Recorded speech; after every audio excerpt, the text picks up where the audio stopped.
Takže ideme na to. Čaute, ktokoľvek to pozerá. Je tu ďalšia časť môjho videodenníka, keď sa to dá tak nazvať. Vrátil som sa teda naspäť po 7 dňoch v tme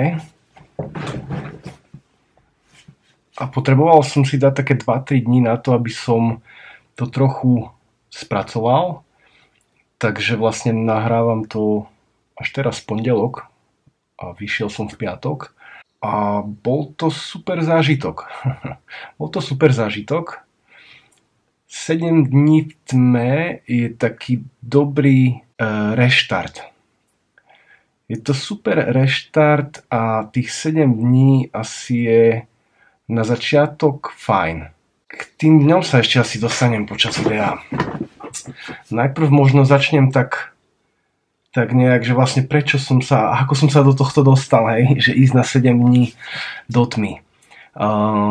Dostal som tento dar od manželky a od svokry, aj od seba, ale hlavne manželka mala najväčšiu úlohu v tom, že som vlastne sa na to dal, pretože videla, že som proste po tých rokoch v gastre vyhorený a proste taký deprimovaný a nevládal som nič a proste som bol taký apatický a vlastne január a polku februára som vážne akože tiež oddychoval a snažil sa proste nejak riešiť veci pomaly a v podstate som nemal nejak ani mentálnu silu začínať nejaké veľké veci a každá jedna taká, alebo každý nejaký denný zoznam povinností, ktoré by som mal robiť, napríklad hľadať si prácu alebo zamýšľať sa nad tým, čo ďalej a tak, mi prišiel extrémne vyčerpávajúci. A už som si hovoril, že čo je so mnou, proste, čo sa deje. To je divné, nie je to dobré. A hoci človek má občas také obdobia proste lepšie, horšie, tak toto už nebolo veľmi dobré. No. A tým pádom mi povedala vlastne, že nechceš dostať na narodeniny 7-dňový pobyt v tme? Na čož som ja vlastne na začiatku bol taký, že dosť ako skeptický, keď mám byť úprimný a hovoril som si, že to je blbosť, nepôjdem predsa na 7 dní do tmy, proste čo tam budem riešiť, čo tam budem robiť. To radšej pôjdem niekde na nejakú chatu a budem tam rúbať drevo proste týždeň a pozerať do ohňa večer. No a potom som si o tom proste trošku nejak začal čítať, pozerať nejaké videá iných ľudí, aké s tým majú skúsenosti a povedal som si, že prečo nie? Prečo nie?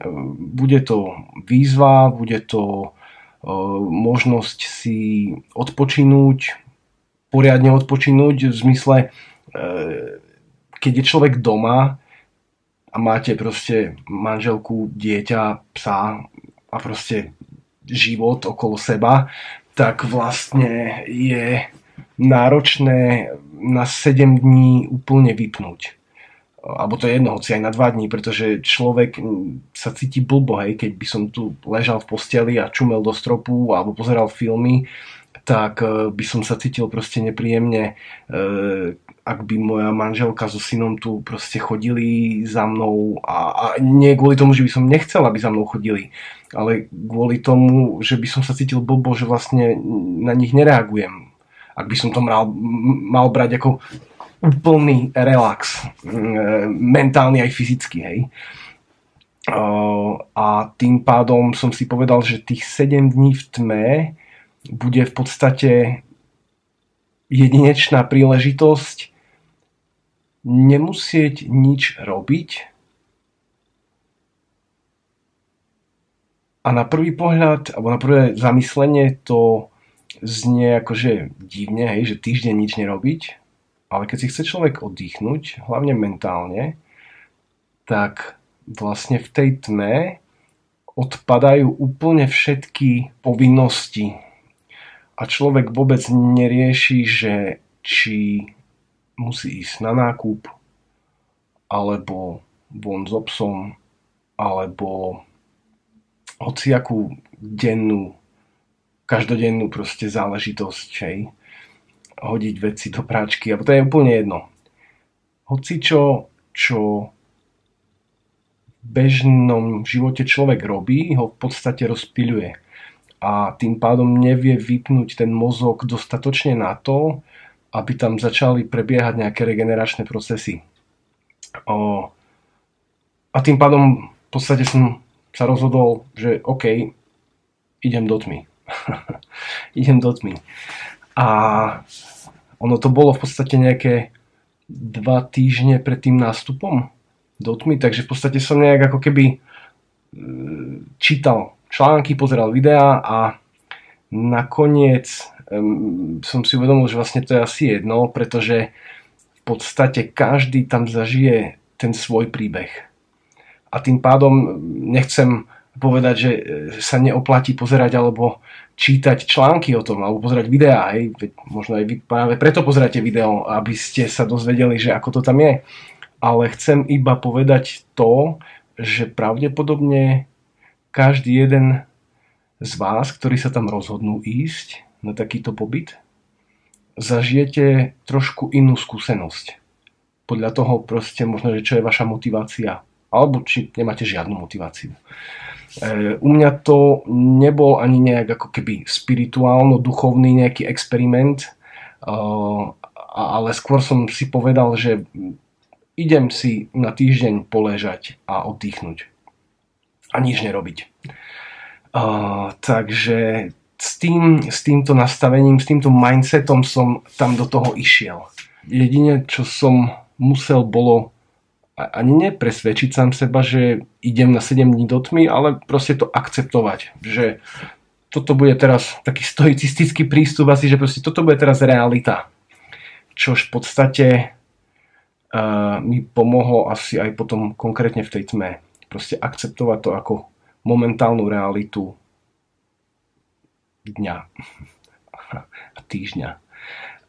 Takže nepripravoval som sa nejak špecificky, proste som si povedal, idem tam a idem tam.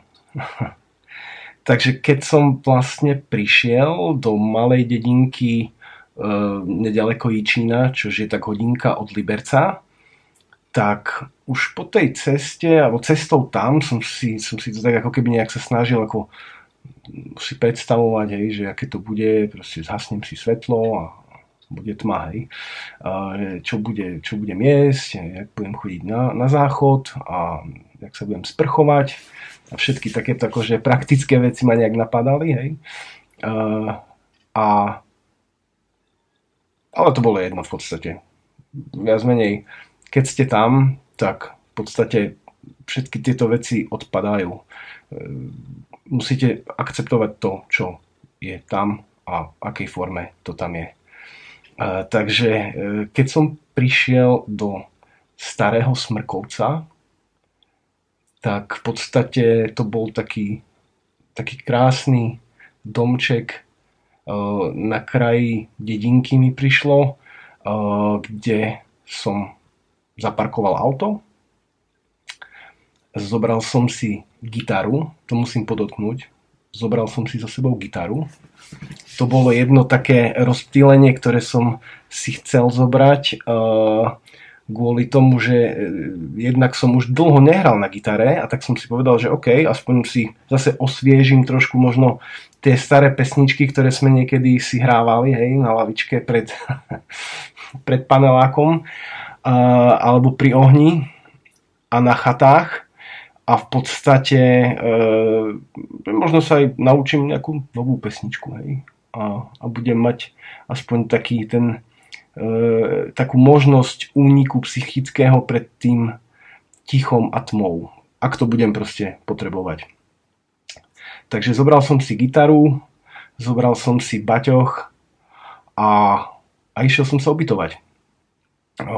Privítala ma vlastne pani Alena, Slovenka zhodou náhod tiež, ktorá v podstate sa podieľa na tomto projekte a ktorá mala domček hneď vedľa a ukázala mi proste tie priestory, vyzul som si topánky, Prešiel som cez takú mikropredsieň, ktorá zároveň slúžila ako taká oddeľovacia izba, kde v podstate ona potom vchádzala a nosila mi jedlo alebo hocičo, čo by trebalo, uteráky a takto.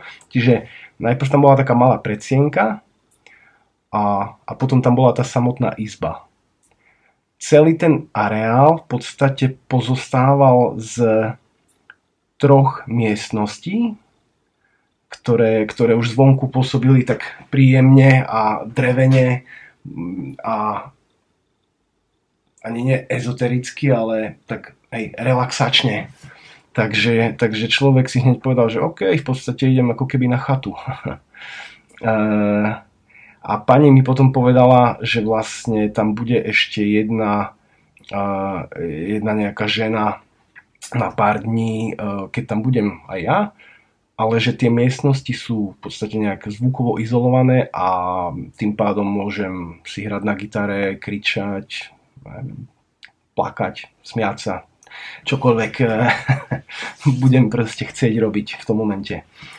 Takže v podstate som vybalil veci, porozhliadal som sa proste po tom priestore a povedala mi, že za pol hodinku príde, nech si to tam poriadne poobzerám, vypísal som tam iba nejaký formulár proste za menom, adresou, telefónnym číslom, asi pre prípad proste, že by trebalo niekomu volať. A snažil som sa nejak mentálne si zapamätať, že kde sa čo nachádza. Hej? Tak som prechádzal izbu pohľadom a snažil sa vnímať, hej, kde je toaleta, kde je sprcha, kde je umývadlo, kde si odložím zubnú kefku, kde si odložím lyžičku s vidličkou. Čož musím podotknúť, že som dostal na ten týždeň drevenú lyžicu a drevenú vidličku s takou utierkou, s ktorou som si proste tie príbory mohol utierať. Dostal som deku a boli tam 2 uteráky, 3 uteráky, jeden maličký, jeden väčší a jeden najväčší.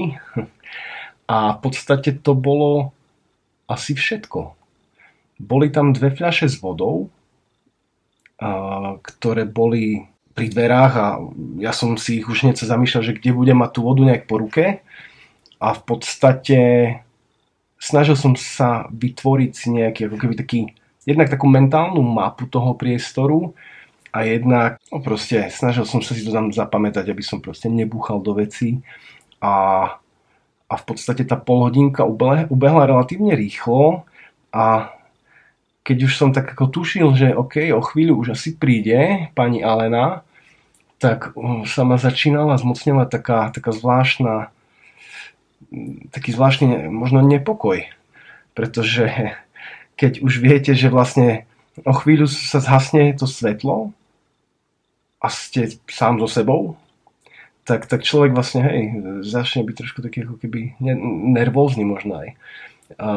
Ale v podstate, hej, zase som si povedal, si tu dobrovoľne, ideš si sem oddychnúť, proste pomôže ti to a tým pádom nemáš čo riešiť. Čo sa týka svetla, vypínač bol až na vonkajšej chodbe, takže v podstate ja som nemal ani možnosť nejak ako keby náhodne si zasvietiť alebo proste náhodou buchnúť do toho vypínača alebo niečo také, takže super.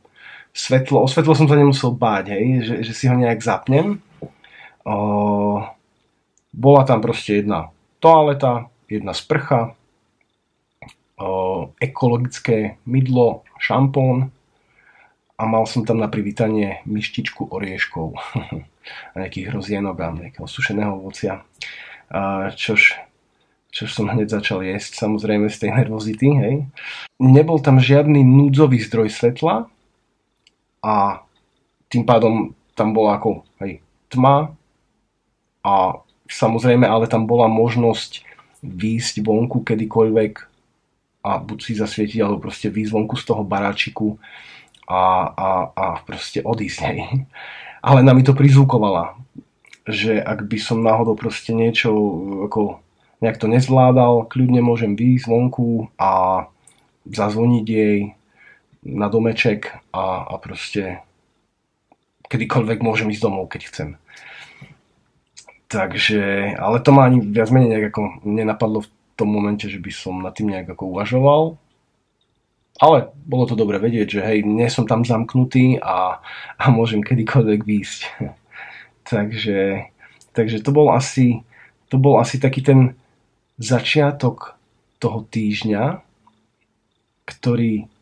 ktorého ale totálny ako štart prišiel samozrejme vtedy, keď som dostal ako ešte nejaké posledné požehnania a inštrukcie a prehliadol som si naposledy izbu, aj umývadlo, toaleta, sprcha, stolček, mal som zápisník s takou hrubou ceruzkou, čož môže znieť ako kontraproduktívne v tme mať zápisník, ale dá sa po tme písať. Môžu ale nastať určité problémy, k ktorým sa dostaneme ešte. Ale jednoznačne, hej, prezrel som si, kde môžem oddychovať. Bol tam taký veľký beanbag, proste veľký obrovský vankúš, na ktorý som si mohol sadnúť, ľahnúť, čo chcem. Boli tam dva termostatické také tie vypínačiky a také ovládače na stene. Jeden slúžil na ovládanie teploty podzemného vytapanej podlahy. Podzemné vytapanie, takzvané. A druhý vypínač bol na zapnutie a vypnutie, respektíve reguláciu teploty stropného výhrevného panelu, ktorý v podstate bol skoro nado mnou, taká nejaká výhrevná vecička, proste neviem, 50 na 40 cm alebo 50 na 30. Takže to som mal nejak ako keby plus minus vrité do pamäti a povedala mi teda, že ide zhasnúť. A zhasla. A zrazu bola tma. A teraz som vlastne si povedal, že OK, čo teraz vlastne? Ešte musím podotknúť, že jedlo mi bolo nosené každý deň, jedenkrát. Bola to výborná vegetariánska strava, hoci ja som ako nevegetarián,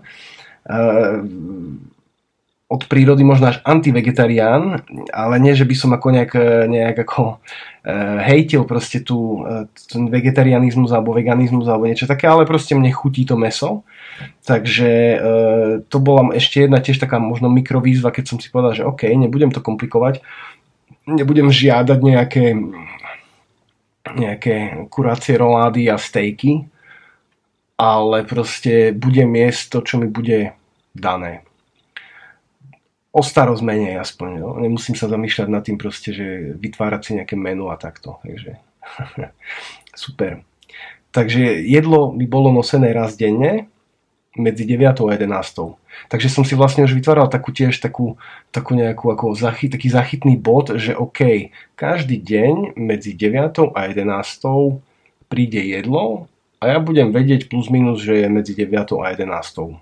A tým pádom to bude môj taký orientačný bod toho dňa, časový. V podstate, keď Alena odišla, tak som si ľahol, nejak som si to tam ešte ochytal všetko, hej, aby som proste sa uistil, že som si dobre zapamätal, kde sú všetky veci. A povedal som si, že asi pôjdem spať.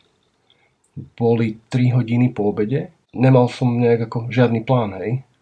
Musím ale ešte vlastne pripomenúť, že očakával som v ten deň ešte jedno jedlo, takú večeru.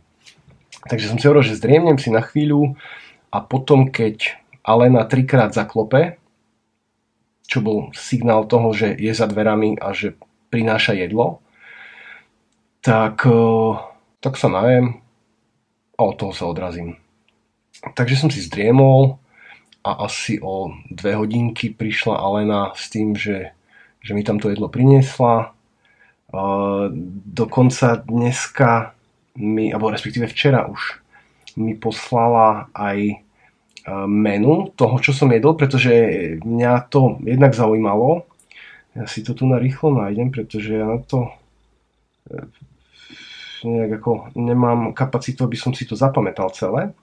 A čož bolo milé, že mi potom vlastne v takom peknom PDF-ku poslala spotené a popísané každé jedno jedlo a tým pádom si mám možnosť zase mentálne sa tam vrátiť a zároveň som niektoré veci hádal, čo sú a nevedel, čo sú a tým pádom aspoň viem už, čo je čo a čo som jedol.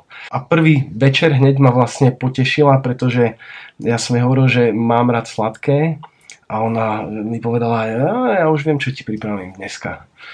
Takže som dostal myštičku, všetko jedlo bolo v podstate v drevených myštičkách s takým dreveným poklopom. A tá myštička s tým poklopom bola zatiahnutá vlastne takou gumičkou, ako keby látkovou, neviem, možno sa to používa na vlasy, alebo proste gumová, teda látková gumička, aby sa to dalo proste otvoriť, zavrieť a aby to držalo nejak spolu.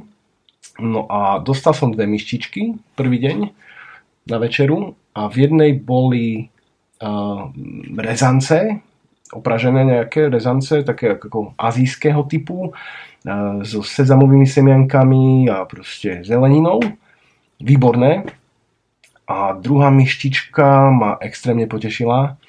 Tam boli palacinky so slivkovým lekvárom a s vlašskými orechmi. A to bola bomba. To ma hneď tak ako keby upokojilo a ten cukor mi trošku znížil hladinu stresu.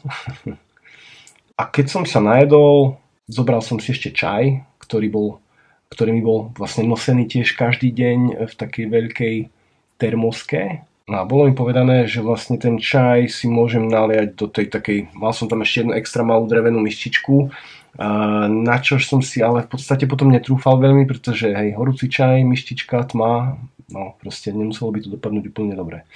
Takže ja som to potom začal riešiť tak, že som si ten čaj prelieval do tej sklenenej fľaše od vody, keď trošku vychladol a mal som to v tej fľaši, z ktorej som proste pil ako z normálnej fľaše. Takže vlastne som sa zžíval s jedlom, s pitím a keď som sa najedol a napil, tak som išiel spať. Ráno v podstate som sa prebudil druhý deň s tým, že vôbec neviem koľko hodín, vôbec nič, hej, proste 0.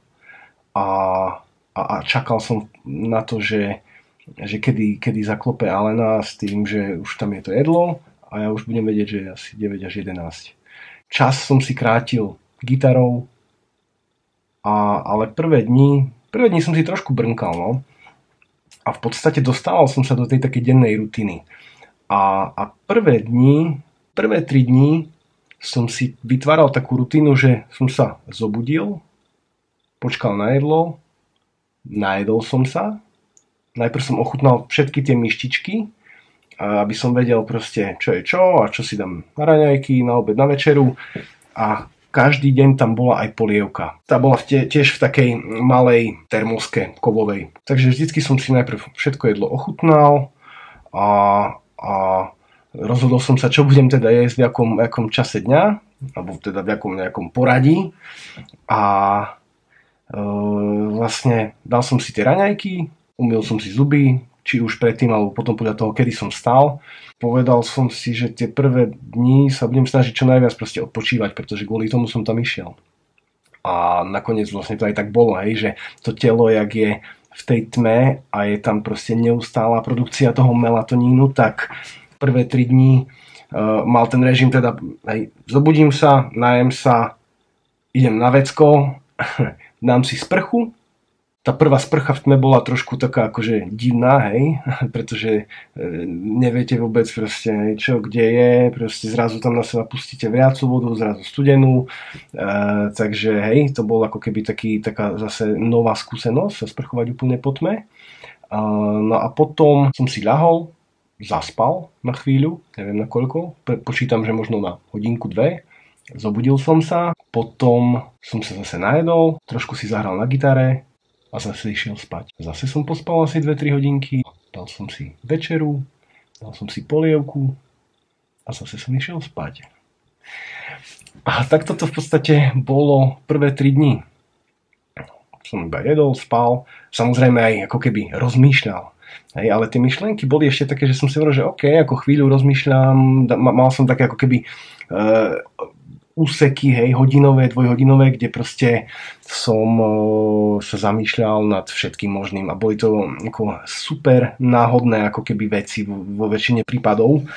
Pokiaľ som sa teda ja sám nezačal na niečo sústrediť a nezamýšľal sa nad konkrétnymi vecami, tak to boli úplne random záležitosti, ale samozrejme som myslel častokrát proste na manželku, na syna, na rodinu, na kamošov. Hlavne mi vážne chýbala manželka a syn, proste nikdy sme neboli takto týždeň od seba a chýbala mi tá naša denná rutina, denné stretávanie a proste hej, to, že sa chvíľu s ním pohrať a takto. A tak vlastne ubiehali tie 2-3 dní. V podstate som mal najprv, mi prišlo, že trošku taký ako keby kávový detox, keďže ja celkom ako pijem dosť veľa kávy, tak som cítil také divné tlaky, že nemal som pocit, že by mi chýbala tá káva, ale myslím si, že moje telo reagovalo na to, že ju nemá. A dohodli sme sa, že tam, ja som si povedal, že nebudem piť kávu v tme, proste ako, hej, je to príjemné ako dať si tú kávičku, ale zbytočne by ma to ako nabudzovalo, hej, ten kofeín a predpokladal som, že tam ako nebudem potrebovať nabudzovať. Takže som bol vlastne aj týždeň bez kávy. Po 3 dňoch vlastne sa to začalo tak trošku obrácať a cítil som, že som bol oddychnutý a že som bol vlastne vyspatý maximálne, jak len môžem byť. Som dospal asi celý život a začalo sa to obracať aj v tom, na čo som myslel. Takže začínal som myslieť na ako keby také nejaké hlbšie témy, začínal som rozmýšľať nad tým vlastne, čo chcem ďalej robiť a ako by som k tomu mal pristupovať, pretože mal som dovtedy nejakú ako, takú predstavu, ale nič konkrétne. A tam sa mi to začalo pomaly ako vážne tak zhmotňovať ako v tej mysli, hej, že postupne sa mi vážne vytváral v tej hlave taký v úvodzovkách bojový plán, že toto znie dobre, toto znie dobre. A teraz začali postupne tie veci do seba zapadať a začal som vlastne si užívať ako keby tie myšlienkové pochody. Začal som vlastne si vytvárať v hlave v podstate taký plán do budúcnosti, ktorý sa mi čím ďalej tým viac začínal páčiť. Začínal som naberať v podstate také sebavedomie, že proste hej, toto chcem robiť a toto spravím. Pretože proste nechcem prechádzať zase tým, že človek pôjde zase robiť niekde do kuchyne alebo do toho gastra, čo nehovorím proste, že nechoďte robiť do gastra. Hovorím iba o svojom príbehu, ktorý je ten, že mňa to gastro proste vycuclo, požulo a vypľuvlo a tým pádom som si hovoril, že hej, do gastra najbližšiu dobu určite nechcem ísť. A našťastie sa mi začal v tej hlave vytvárať ako celkom pekný plán. A tak som si vlastne ako sníval a vlastne zhmotňoval si v hlave proste to, čo budem robiť, keď vyjdem z tej tmy. Čo sa ale začalo diať, bolo to, že keď som sa vlastne prvé 3 dní dospal, tak potom ten 4. deň som zrazu už nechcel toľko spať a zároveň ma strašne začali bolieť kríže. Začali ma bolieť kríže. Z toho, že som 3 dní proste asi ležal. Tak musím nabiť batériu. Tak, batériu som trošku dobil, snad to stihneme dobúchať do konca. Je to trošku dlhšie video, jak som si predstavoval, ale človek, keď začne nad tým rozmýšľať a rozprávať o tom, tak sa dá vždycky o tom niečo rozprávať. No. Čo som ale chcel povedať, že v podstate, hej, po 3 dňoch ma začali bolieť kríže a 4. deň som teda si povedal, že sa musím nejak hýbať, hej, musím začať asi niečo robiť trošku, tak som začal chodiť v takých 500 až 1000 krokových intervaloch Nejak som nohami registroval, hej, veci a po malých krôčkoch som si robil od steny k stene. A vo štvrtý deň som spravil asi 3000 krokov, piaty asi 5000 a šiestý asi tiež, ja neviem, 5-6 tisíc. Tie posledné 3 dni sa tak ako keby trošku otočili v zmysle v tom, že som bol vážne prespatý, oddychnutý a už som vážne ako začínal rozmýšľať hĺbkovo nad ako vecami a tá hlava išla neskutočné bomby proste.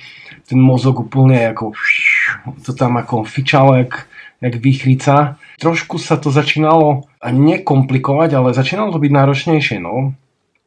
Mal som síce rutínu, ale napríklad večer už som nemohol zaspať posledné 3 dní a stále sa to stupňovalo viac a viac. Tie posledné 3 dní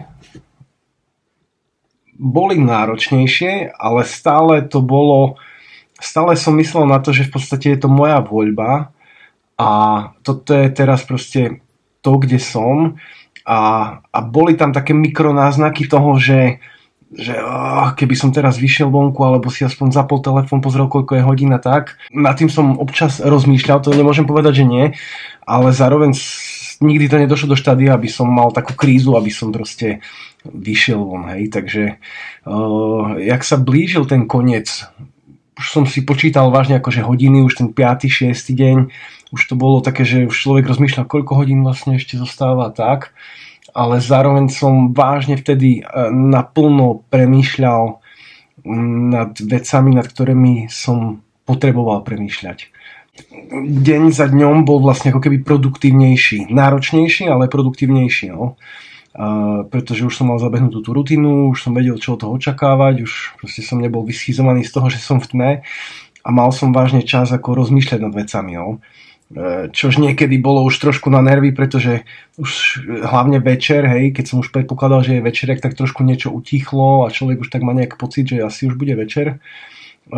Bola tam nejaká kráva, tam v okolí bol hneď kravín, tak občas som počul takú krávu tam bučať. A potom, jak prestala bučať, tak som si hovoril, že OK, už asi aj kravy spia. No a vlastne tie noci začali byť ako keby, ten spánok nočný začínal byť kratší a kratší. V podstate z toho 6.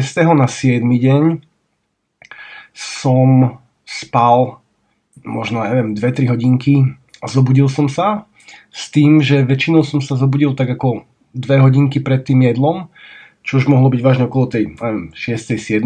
možno 2-3 hodinky pred jedlom. No a tú poslednú noc som sa zobudil a hovoril som si, že yes, proste o chvíľu to príde, Alena zaklope mi na dvere, poď von a proste je koniec výletu.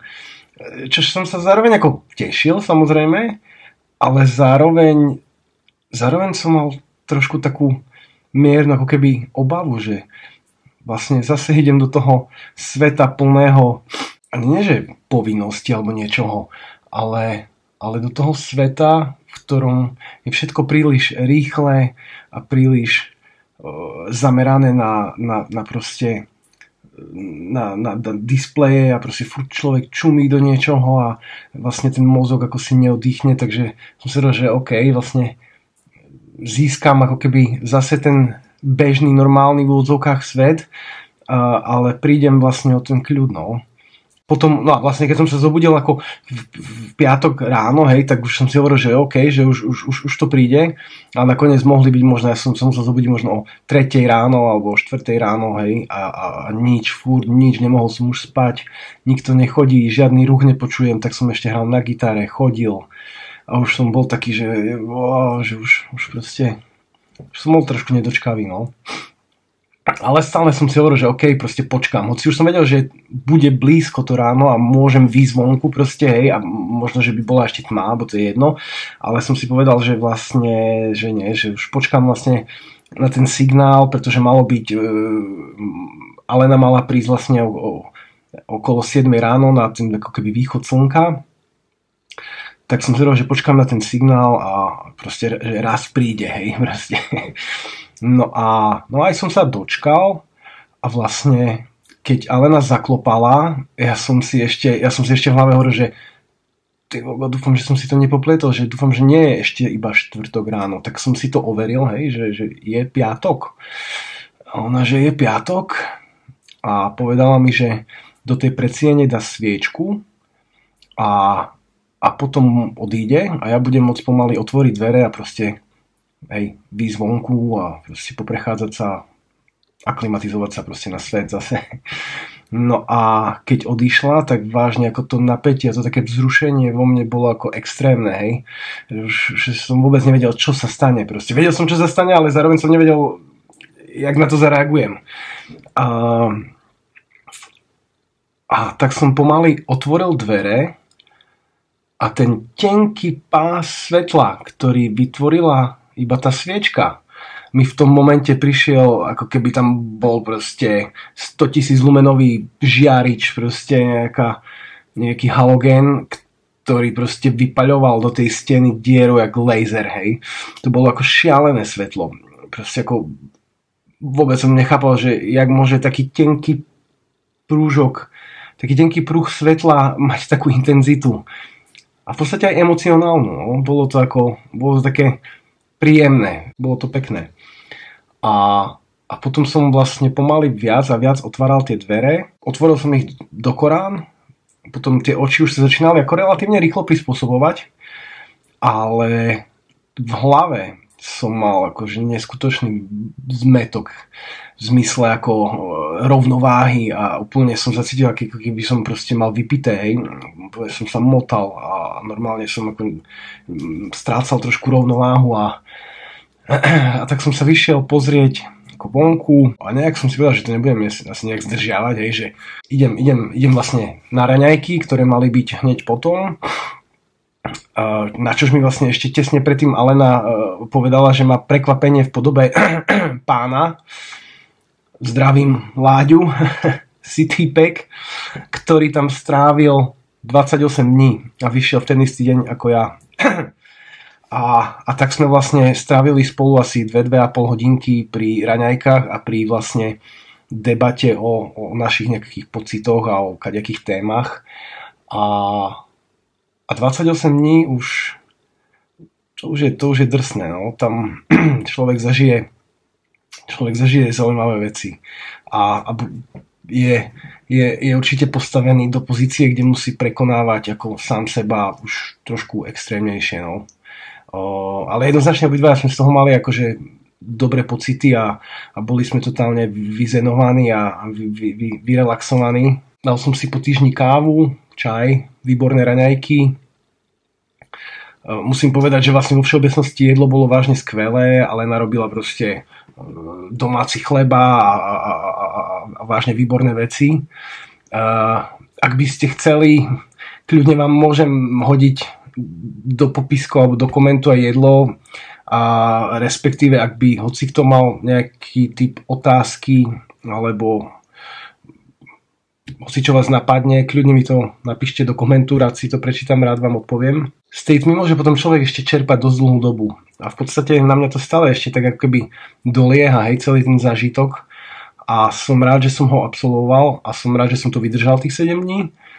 Odporúčal by som to asi každému, kto chce možno trošku nejakým spôsobom prekonať sám seba, hej, dať si to jak nejakú challenge, ale zároveň si dať akože totálny detox od digitálnych vecí, od proste objektívov, screenov, mobilov, od práce, od ľudí, od všetkého.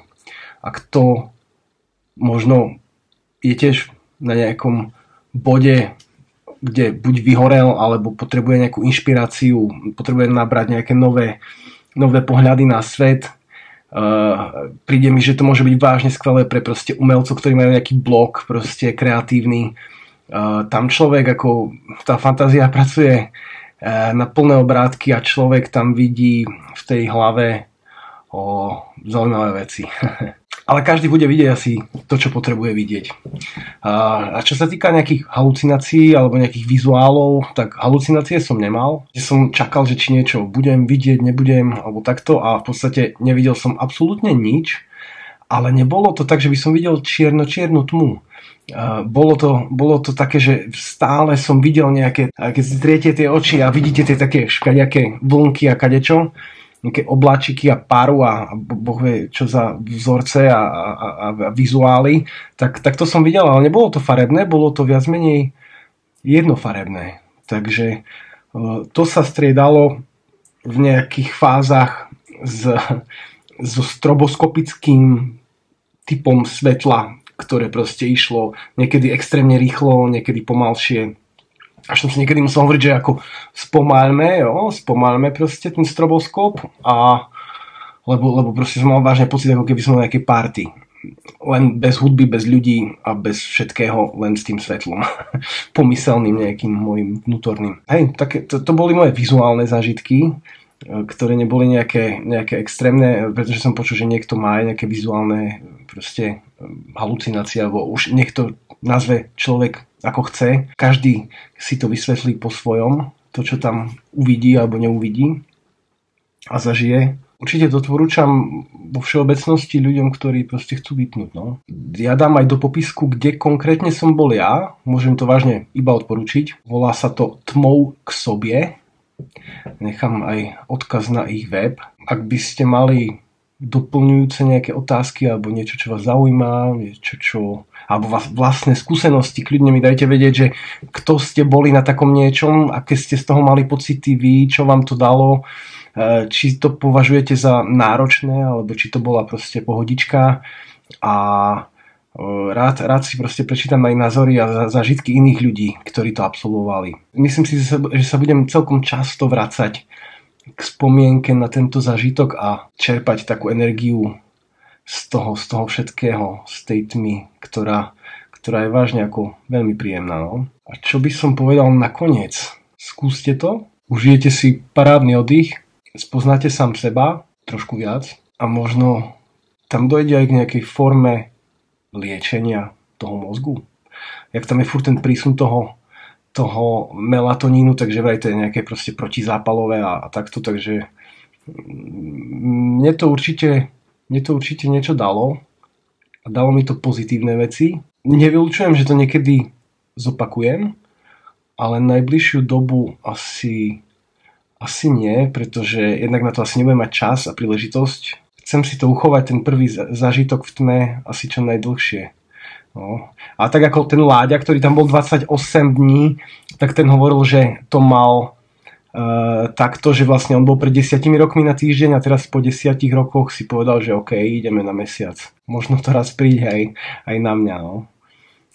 A teraz už iba budem hľadať príležitosť, kedy tam poslať manželku, pretože vlastne ona si to vysnívala skôr pre seba a dlho už o tom vlastne ako nejak rozpráva básni a vlastne takouto divnou náhodou som jej to musel sprostredkovať ja v podstate tú skúsenosť. Čož dúfam, že nie je akože nejak z toho smutná, že neišla prvá, ale budem sa snažiť vytvoriť podmienky na to, aby tam mohla ísť, pretože verím tomu, že jej to tiež pomôže si oddychnúť.